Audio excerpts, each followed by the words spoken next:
Class 8 history chapter 3। Next topic है crops for Europe. Europe के लिए कौन कौन सी क्रॉप्स प्रोड्यूस की जाने लगी उसके बारे में है ये।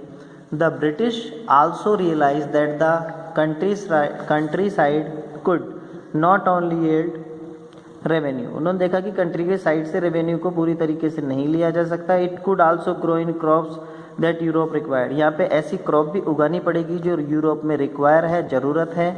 Bye the late 18th century the company was trying its best to expand the cultivation of opium and indigo. तो 18th century के लास्ट के 10 to 20 ईयर में जो ब्रिटिशर्स थे, इन्होंने जो कंपनी थी, इन्होंने अपना जो बिज़नेस है वो बहुत ज़्यादा बढ़ा लिया और ओपीएम और इंडिगो के कल्टीवेशन के लिए लोगों को बताया गया। ओपीएम मीन्स होता है अफीम और इंडिगो मीन्स नील, जैसे उजाला नील आती है वैसे।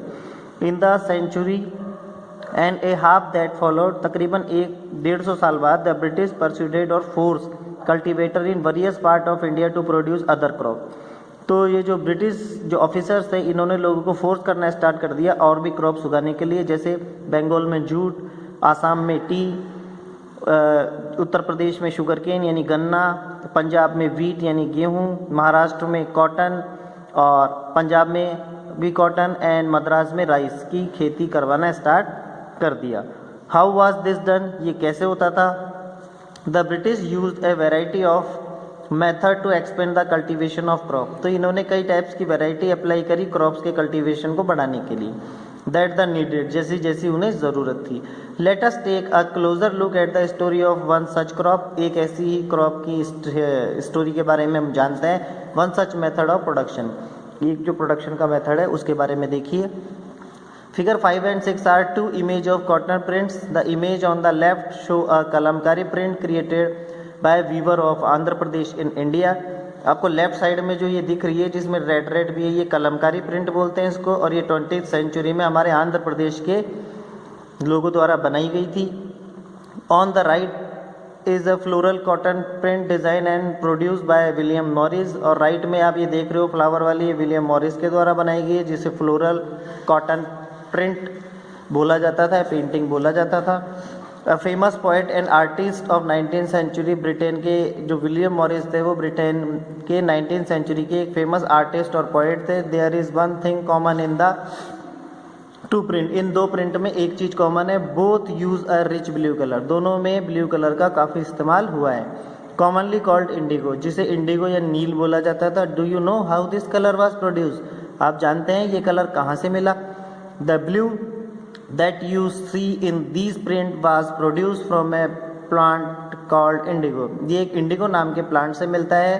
It is likely that the blue dye used in the Morris print, ये बिल्कुल ब्लू डाई के जैसा है जो मॉरिस प्रिंट ने यूज़ की थी 19th century में। Britain was manufactured from indigo plant cultivation in India। तो इस टाइम पर जो इंडिया में था वो ब्रिटिशर्स के जो ऑफिसर्स थे उन्होंने इंडियंस को इंडिगो प्लांट से कल्टीवेशन के लिए फोर्स किया। For India was the biggest supplier to indigo in the world at that time. तो उस समय इंडिया जो था वर्ल्ड का सबसे बड़ा सप्लायर था इंडिगो का। Why the demand for Indian Indigo, हमारे जो भारतीय इंडिगो प्लांट था उसकी डिमांड इतनी ज़्यादा क्यों थी? The indigo plant grow primarily in the tropics, ये हमारे ट्रॉपिक्स एरिया में ही उगाया जाता था। By the 13th century Indian indigo was being used by cloth manufacturer in Italy, France, Britain to dye clothes. तो 13th century से हमारे इंडियन इंडिगो का जो यूज़ है वो इटली, फ्रांस और ब्रिटेन जो है वो अपने क्लॉथ्स को ब्लू कलर में डाई करने के लिए करते थे। However only small amount of Indian Indigo reach the European market. तो इसकी वजह से काफ़ी कम अमाउंट जो है वो इंडिगो प्लांट्स का यूरोपियन मार्केट में पहुंच पाता था। And it's price was very high, और इसकी जो प्राइस थी वो काफ़ी ज़्यादा हाई थी। European cloth manufacturer therefore had to depend on another plant called woad. तो इस महंगाई को देखते हुए जो यूरोपियन थे मैन्युफैक्चरर, उन्होंने अपने क्लॉथ्स को दूसरे प्लांट का यूज़ करना स्टार्ट कर दिया जिसका नाम था woad, to make violet and blue dye, जिससे वायलेट और ब्लू डाई बनती थी। Being a plant of temperate zones, ये जो प्लांट है वो टेम्परेट जोन्स में उगाया जाता था। Would was more easily available in Europe. Europe में वुड जो है वो काफ़ी इजीली अवेलेबल हो जाता था। It was ground in northern Italy, अब इसे उगाने के लिए northern Italy, southern France and in parts of Germany, Germany के कई पार्ट्स में भी इसे उगाया जाता था, एंड ब्रिटेन में भी इसे उगाया जाने लगा। Worried by the competition from indigo, indigo से कंपटीशन की चिंता में woad produce in Europe pressurise their government to ban the import of indigo. तो जो वुड प्रोड्यूसर वाले लोग थे यूरोप में, उन्होंने गवर्नमेंट को प्रेशर किया कि वो यूरोप में इंडिगो प्लांट्स का आयात बंद कर दे। Cloth dyer however preferred indigo as dye, और जो क्लॉथ्स को डाई करते थे वो इंडिगो को केवल डाई जैसा ही समझते थे। Indigo produce a rich blue colour, indigo जो है वो काफ़ी गहरा ब्लू कलर देता था। Whereas the dye from woad was pale and dull, और जो वुड से जो वुड प्लांट से जो डाई बनती थी उसका जो कलर थोड़ा पेल और डल होता था, मतलब इतना ज़्यादा गहरा नहीं होता था। बाय द 17th सेंचुरी तक आते आते European cloth producers pressured their governments to relax the ban on indigo import. तो यूरोपियन क्लॉथ्स के जो प्रोड्यूसर थे उन्होंने परसुडेड, यानी अपनी गवर्नमेंट से ये कहा कि वो इंडिगो का इम्पोर्ट बंद कर दे,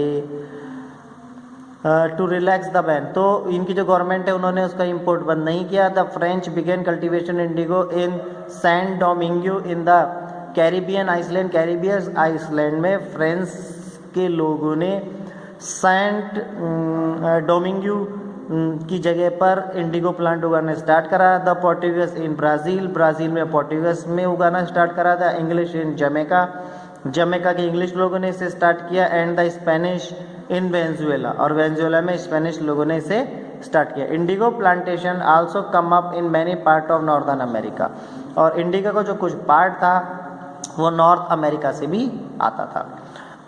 bye the end of 18th century के अंत में the demand for indigo grew further, तो इंडिगो की डिमांड बढ़ती गई। Britain began to industrialise, Britain ने इसे इंडस्ट्री में तब्दील कर दिया। And its cotton production expanded dramatically, और एक नाटकीय ढंग से उनका जो कॉटन प्रोडक्शन था वो काफ़ी तेज़ी से बढ़ा। Creating an enormous new demand for cloth dye, अब यहाँ से जो क्लॉथ डाई की न्यू डिमांड थी, ज़्यादा डिमांड होने लगी।